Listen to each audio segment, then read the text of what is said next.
some of them has been wrong, that some of them have misunderstood us. His symbols of authority included a fly whisk, a walking stick,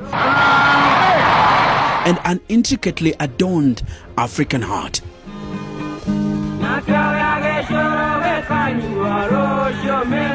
Collectively, the symbols of power created a visual narrative that commanded attention and conveyed a sense of reverence.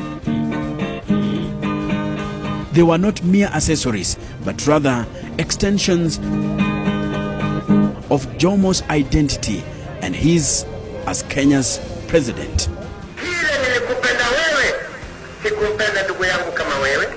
A man with a moderate height, with a thick beard, who often brushed his long curly hair to the back of his head. We want to rule our country.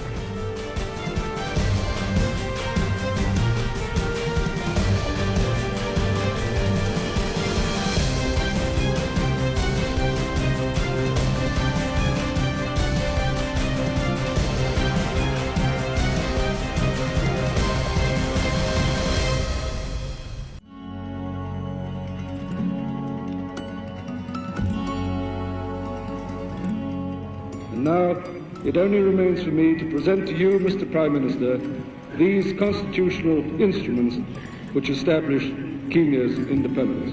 December 12th, 1963. Then in his early 70s, he became the founding father of the Republic of Kenya. He's known in history as the man who won his country independence.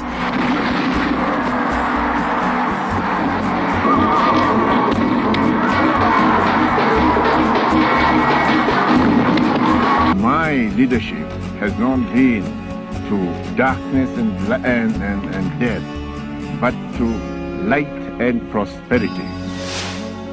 To millions of Kenyans then and now, he is simply called Mzee, a Swahili equivalent for an older man, and in the proverbial African saying, a wise man, or simply a leader.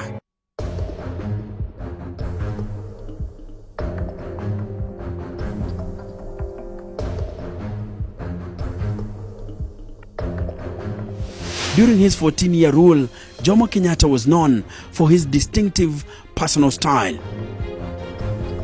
A leather jacket was his political trademark. He wore it to almost every political or national event or gathering. A big ring,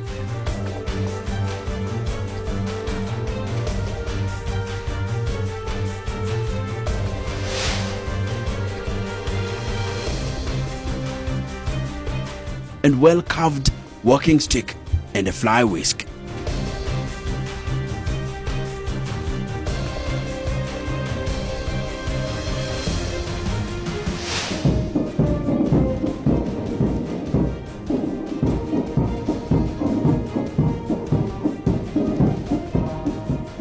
The fly whisk was a gift from Ethiopia from Emperor Haile Selassie.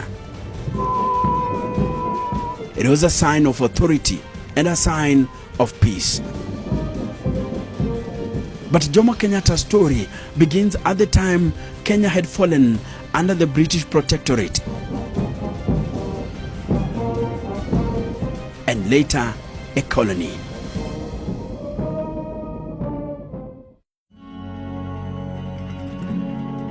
He was born Kama Wangegi in 1890s.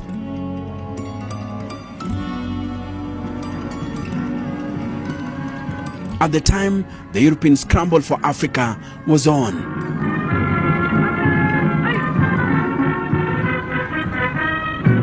In 1895, Britain declared protectorate over Kenya. When we formed the Kikuyu Central Association, Kenyatta was still an employee of the Nairobi municipality. We discovered that he was a clever man who knew the English language well. And since none of us could speak the language, we decided to engage his services. educated at a mission school, he worked in various jobs before becoming politically engaged through the Kikuyu Central Association.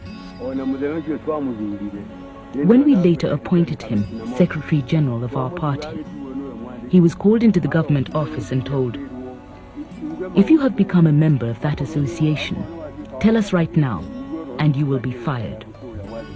If you don't want to be fired, say so, and you will be prosecuted and imprisoned for contravening government employment regulations by joining a political association."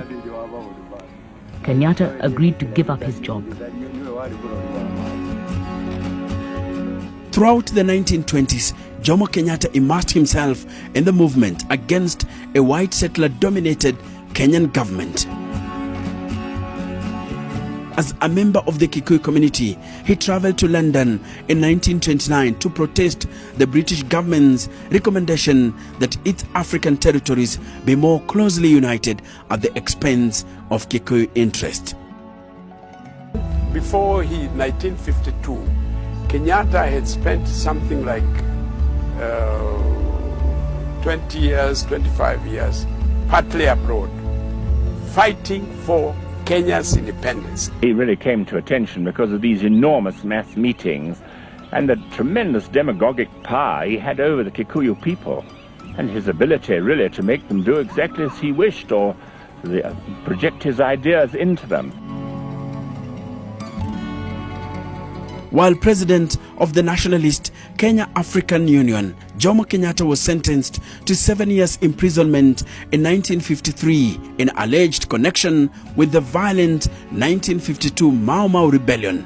He denied this affiliation. And after the Jaramogi had joined Legislative Council with Wakina Ngala and Akina Masinde Muliro, President Moi and Ronald Ngala, the question of Kenyatta came up in the parliament.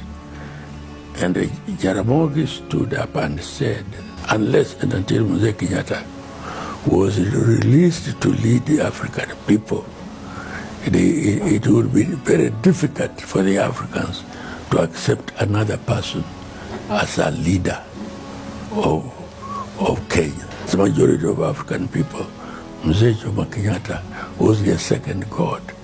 And Uhuru and Kenyatta meant that Kenya should attain its independence after the release of Jomo Kenyatta and the other fighters that had been imprisoned with him in Kapenguria and elsewhere.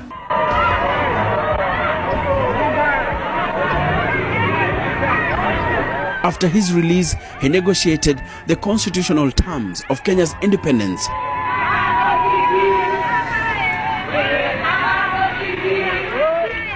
Jomo Kenyatta easily stood out among leaders agitating for Kenya's independence. He was much older than most of his freedom struggle colleagues, but also oozed the air of the leader of choice in the group, complete with a commanding presence and voice. We must show the world that some of them have been wrong, that some of them have misunderstood us, and it's only by our action they will know that we mean business. As a result, he was the unanimous pick of all the leaders, including Jaramogi Oginga Odinga, who turned down an offer by the colonial authorities that would have made him the first prime minister of a self-governing Kenya.